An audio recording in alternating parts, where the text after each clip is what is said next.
messieurs, bonsoir. Ravi de vous retrouver pour cette édition de 20h. C'est parti pour le sommaire. Un nouveau record de contamination au coronavirus ce samedi au Sénégal. En l'espace de 24 heures, 1722 nouveaux cas ont été enregistrés. 6 décès ont également été annoncés par les services du ministère de la Santé. La troisième vague qui inquiète, de nouvelles mesures qui, malgré tout, font grincer des dents. C'est le cas au terminus de Liberté 5 de Sénégal, d'Emdik, où des Sénégalais venus récupérer le remboursement de tickets n'ont pas manqué de fustiger à cette décision d'immobiliser les bus en partance pour l'intérieur du pays en cette veille de fête. Justement, à moins de 72 heures de la fête de Tabaski, nous nous arrêtons aujourd'hui sur les tailleurs, vendeurs de tissus et de garnitures, veilleurs de nuit. C'est la traite pour eux en ce moment, même si la crise du Covid a rendu plus difficile leur travail. Et puis en football, le Sénégal s'incline en finale de la COSAFA Cup au tir au but face à l'Afrique du Sud. Vous entendrez la réaction de l'entraîneur Joseph Koto dans la page des sports. Voilà le sommaire de ce 20h, tout de suite le développement.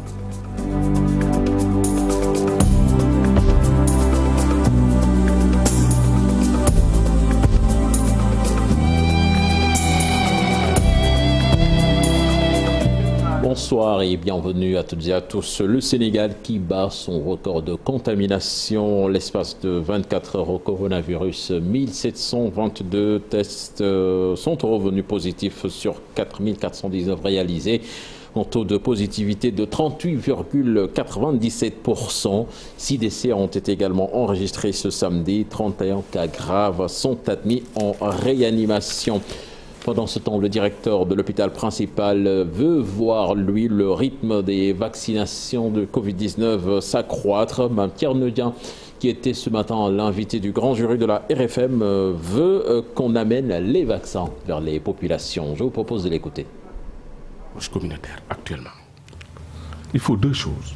La première chose, c'est la territorialisation de tous les moyens de lutte. Quand du communautaire, quand vous venez à Dakar, par exemple, que vous impliquez tout le monde, vous avez fait de l'approche communautaire. Ça, c'est une donnée démographique. La territorialisation est une donnée géographique, dont l'esprit est de couvrir la totalité du pays par rapport à ses besoins de vaccination. Et aujourd'hui, je suis convaincu que le Sénégal ne devrait pas pouvoir faire l'économie d'avoir des équipes mobiles de vaccination. Parce que quand vous interrogez l'histoire de la santé publique sénégalaise, on n'a jamais demandé aux populations d'aller se faire vacciner. On le leur a amené. Il faut retourner vers cette stratégie qui consiste à amener les vaccins vers les populations. Et ça se fait par des équipes mobiles, comme toujours. C'est comme ce qui s'est toujours fait. Je sais que le contexte est difficile parce que ça demande des moyens économiques que le pays n'a pas pour le moment. Mais dans les grands centres urbains comme Dakar, à défaut de centres mobiles, on crée des vaccinodromes. Colère et frustration, les sentiments les mieux partagés ce matin au terminus de Liberté 5. Les passagers de Sénégal, d'Emdik, venus récupérer le remboursement suite à la décision de la compagnie de surseoir ses déplacements à l'intérieur du pays, ne trouvent pas, donc ces Sénégalais ne trouvent pas logique cette décision, comme vous allez le voir dans ce reportage signé sur place par Farani et Thierry Laurent Mendy.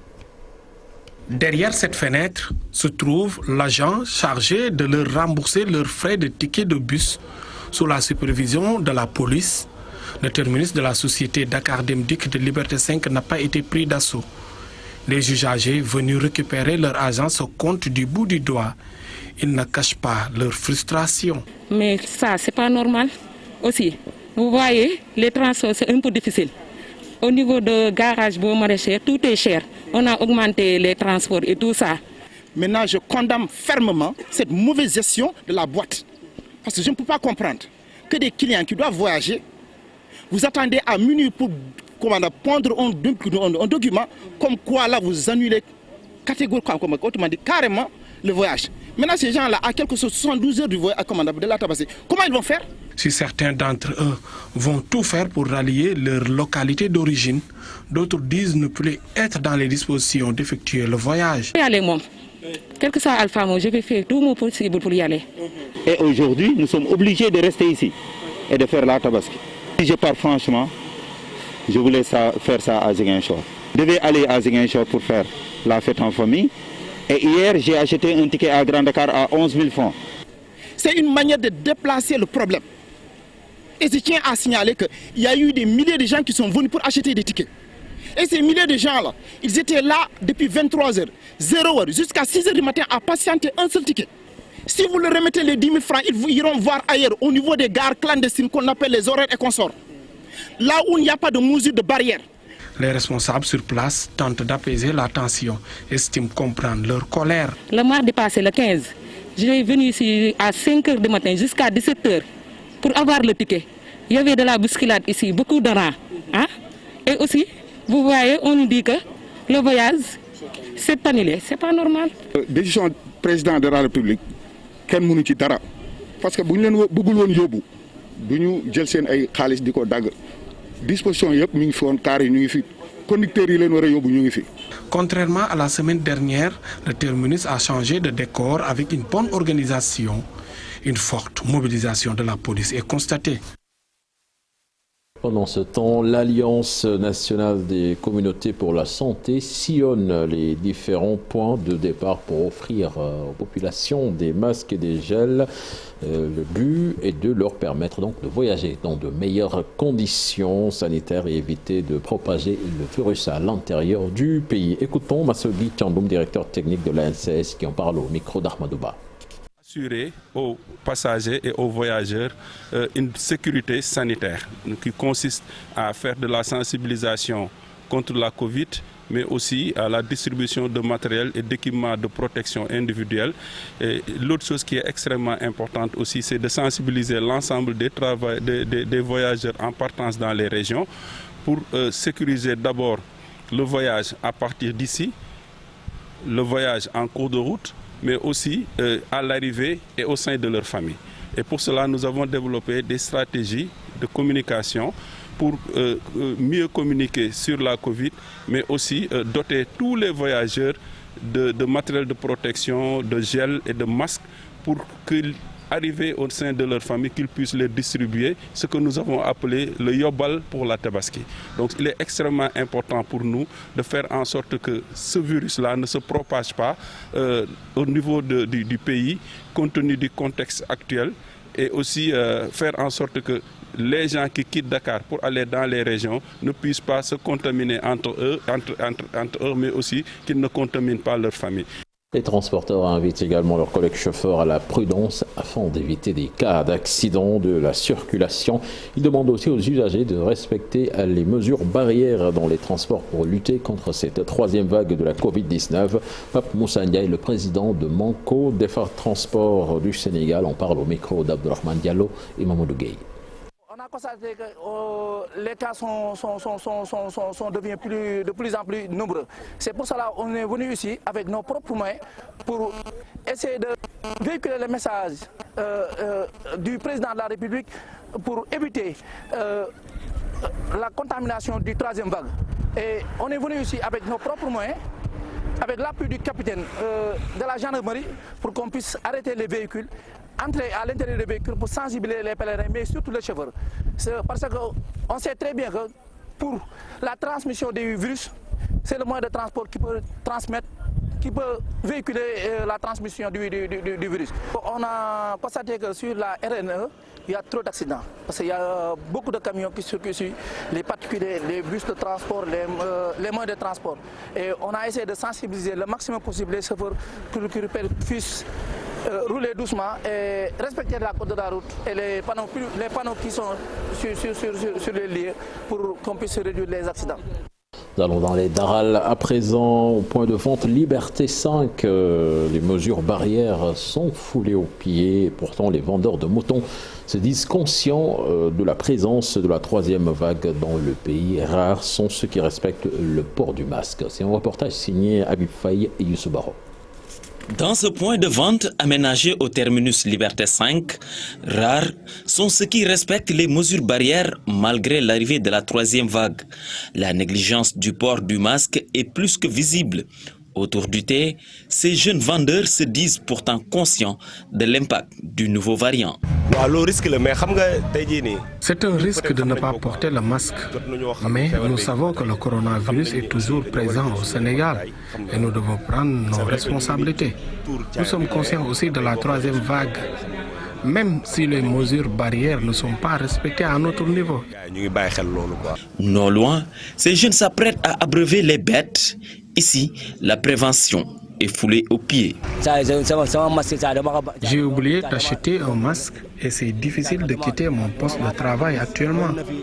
Je suis au courant de ces nombreux cas de Covid. Cependant, porter un masque est une obligation chez ce vendeur de moutons. Cheikh Baro est soucieux de la présence de la Covid-19. Il est important de respecter les mesures barrières. Chaque personne doit prendre sa responsabilité face à ce virus mortel car la santé n'a pas de prix. À quelques jours de la Tabaski, une explosion des cas positifs est notée.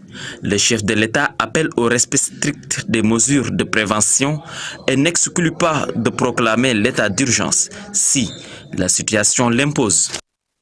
Justement, à Buffet, à quelques jours de la fête de la Tabaski, le forail de Dara, eh bien, on approvisionné en moutons, mais les clients ne se bousculent pas pour l'instant. C'est un constat de notre correspondant sur place, Mamadou Moustapha Ndiaye. Moins de 72 heures de la célébration de l'Aïd el-Kébir, le forail de Dara grouille de monde.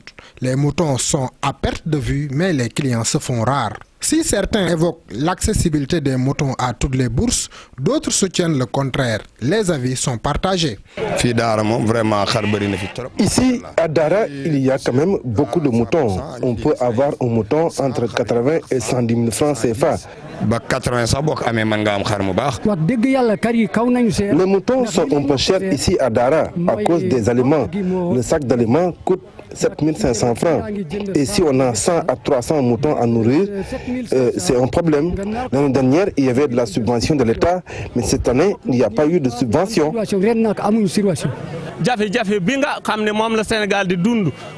La difficulté majeure aujourd'hui, c'est l'importation de moutons. Ce qui fait qu'ici, nos moutons ne peuvent pas se vendre.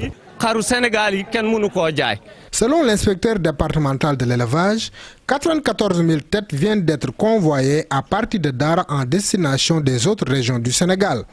À la date d'aujourd'hui, nous sommes à 94 416 têtes de petits ruminants, ovins, béliers qui ont quitté le département de Linguère vers l'intérieur du pays. C'est-à-dire que dans toutes les 14 régions du Sénégal, plus la Gambie.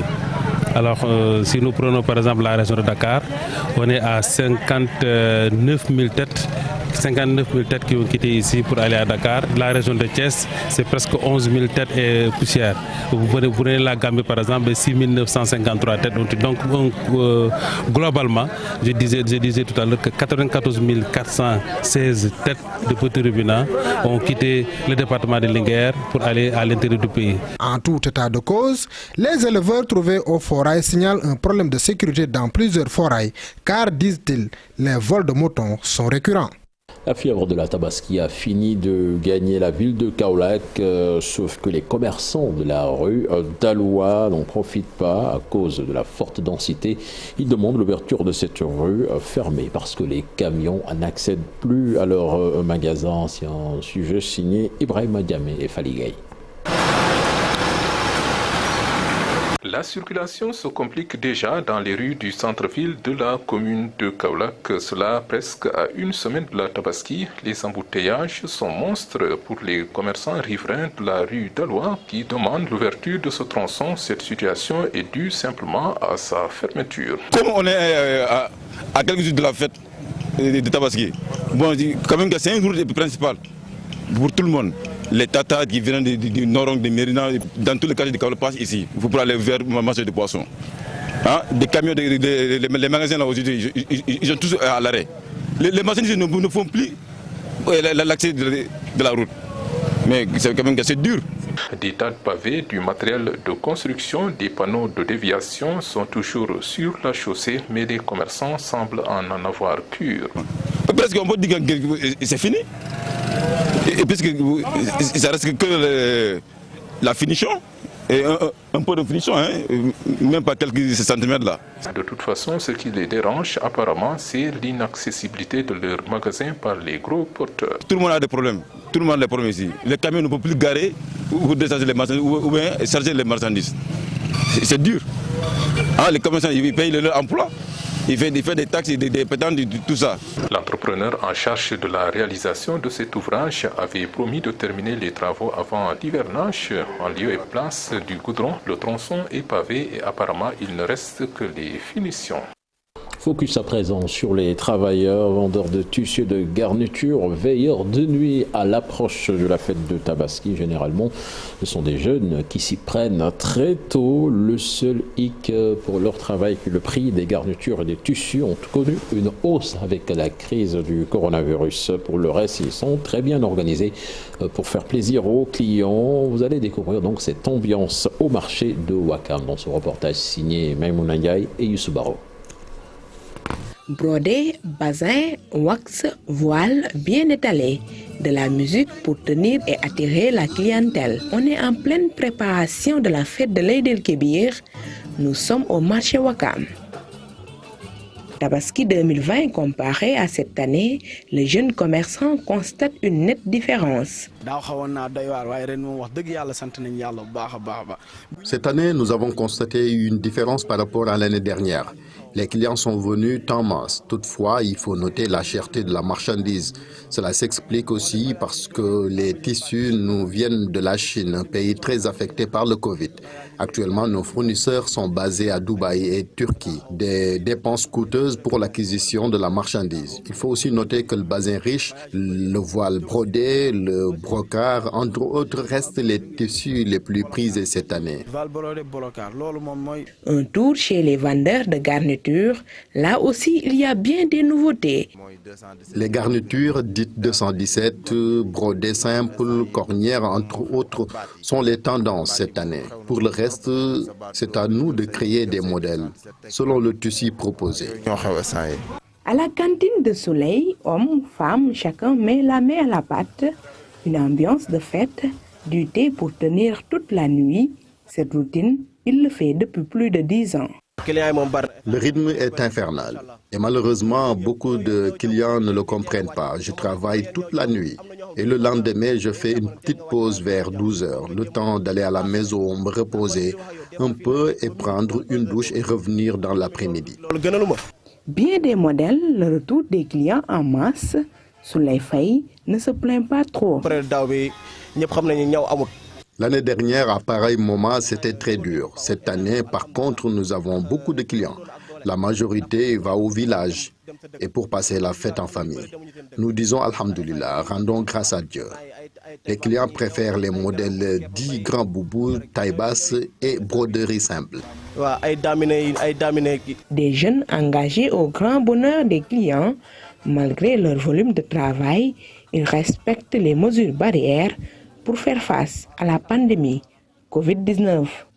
Et Ndiaye, autre aspect de l'actualité, 269 personnes, dont 69 femmes, ont été arrêtées durant une opération de sécurisation de la gendarmerie ce samedi de 6h à 9h du matin. Les 380 gendarmes mobilisés ont visité la zone de Ouest Foire et les alentours de l'aéroport Léopold Sédar Senghor. Une opération qui a permis donc de mettre la main sur 10 personnes pour détention et usage de chanvre indien, 4 pour détention d'armes blanches. Une opération donc qui entre dans le cadre de l'intensification des activités opérationnelles de la Légion de gendarmerie ouest qui vise à lutter contre l'insécurité et la délinquance. La valorisation des déchets et la formation au métier vert deviennent une réalité à Tchaoulène, c'est dans la commune de Rufisque-Est. Une zone écologique communautaire a été mise en place. Les déchets vont constituer désormais des ressources pour les populations et des jeunes seront mieux outillés pour la transformation. C'est un reportage signé Alassane Ba et Tierno Laurent Mendy. Ici, la valorisation des déchets est une réalité. Et ces déchets constituent pour nous des ressources. Leur mauvaise gestion contribue au changement climatique et à la pollution de nos espaces verts. Nous sommes à la zone écologique de Tchaoulène. Cette zone consiste à amener une réponse par rapport aux zéro déchets, à l'économie circulaire des déchets.